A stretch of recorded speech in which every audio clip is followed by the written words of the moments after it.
Hi, this is Leah Shaw for data meeting number 5. So for data meeting number 5, I'm from team 3 and I met with Karen from team 1.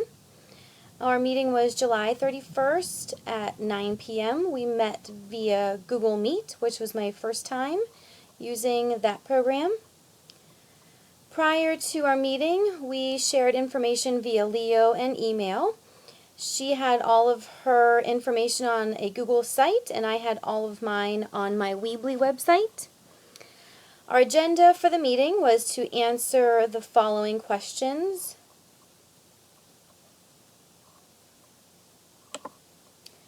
So we started looking at my team's data, which was Victoria's data, and it was for 3rd grade reading. We looked at the exploratory question and the SMART learning goal. And Karen had created this Google Doc and shared it with me before our meeting so we could kind of keep our ideas organized while we were talking. So she filled out this chart while we were, or actually before our meeting. And we went through it together, and her suggestions for the 3rd grade reading students were for us to include student conferencing and tracking sheets. That's something that my group did not discuss, and she suggested to us. It's something that she has done when she taught reading. And she also specifically recommended a website, readworks.org, because it has reading passages that focus on main idea. So those were 2 good resources that she suggested. She really liked our plan and believed that it would be successful. So then we looked at Karen's data, and it actually was her data from her class. Her exploratory question there. Will small group instruction improve student performance on MAP-P math scores? And the SMART learning goal. Students will use fluent strategies to solve math facts with sums up to 20. And this is also the template that she created, and I filled it out as well. So I looked at her plan before we had our meeting, and she included whole group instruction, small group instruction, 2 instances of student conferences, and 2 instances of students practicing math on Chromebooks individually. I thought that those different strategies of whole group and small group and conferences and individual technology was a good idea, and I do think that her plan would be successful. My suggestions were for the math games that the students are doing on Chromebooks to have some kind of formative assessment to check for learning. A lot of times games online are just games, and you have to create something with which to assess them. I also suggested maybe more technology in the implemented strategies. I think in real life, and I told her this, in real life I think her plan would be successful. It was the whole group.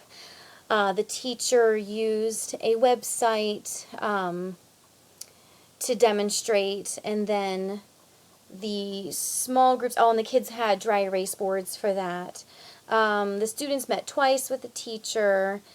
There were observations and exit tickets used as assessment. The small group instruction was a BrainPop website that had a lesson plan on it. And I said for those specifically, maybe she could have implemented more technology.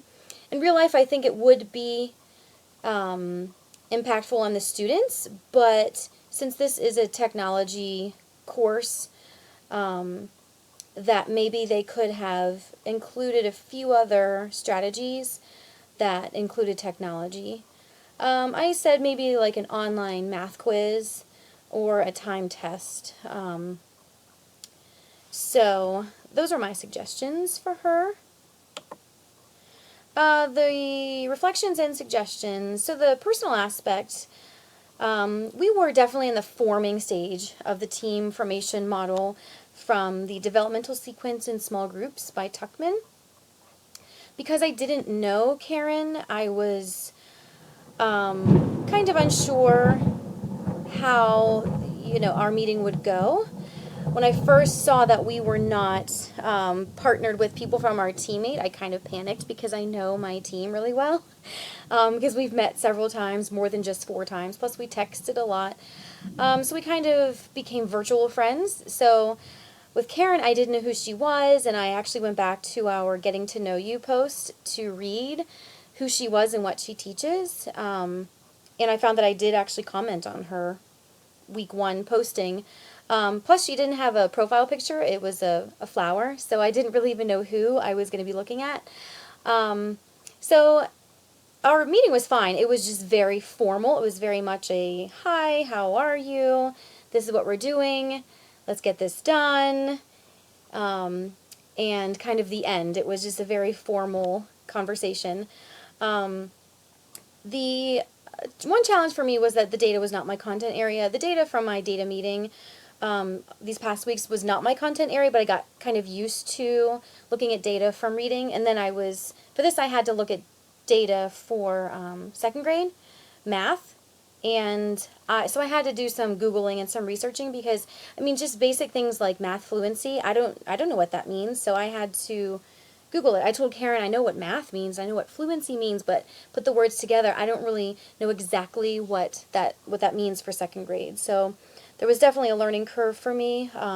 Also MAP-P, I didn't know what that test was. So it was a little challenging, not difficult, but just another area of that I kind of had to go an extra step, maybe more so than some of our classmates. The professional aspect, more feedback from another colleague was beneficial. I kind of thought, because we had my team of 3 people, we're all smart, we're all motivated, and we're all kind of had the same goal, like really what could somebody else add to it? But I definitely think somebody with a set of fresh eyes who's not really invested in the process every step of the way, looking at our kind of our final product, even though it's not a completely final product without a data meeting 5 implementation, kind of having somebody look at it with fresh eyes was really helpful because she could see maybe things where we didn't see because we were kind of moving as a group towards one way.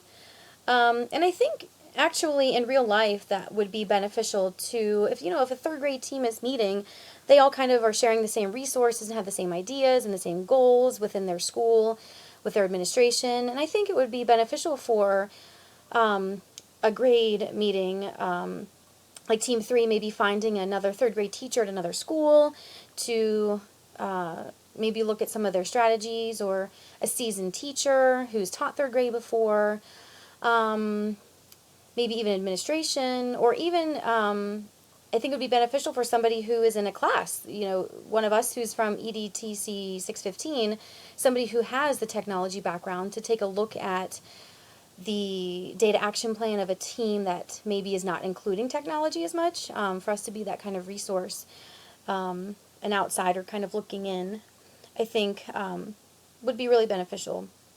And actually the feedback that I got from Karen, they were resources that Victoria could actually use in a classroom, since this is not just hypothetical data. It's real life, it's real students, and with a real teacher. She gave a few resources that I think Victoria could actually consider implementing and would have an impact on her students' learning. So overall, I thought Data Meeting 5 was a success.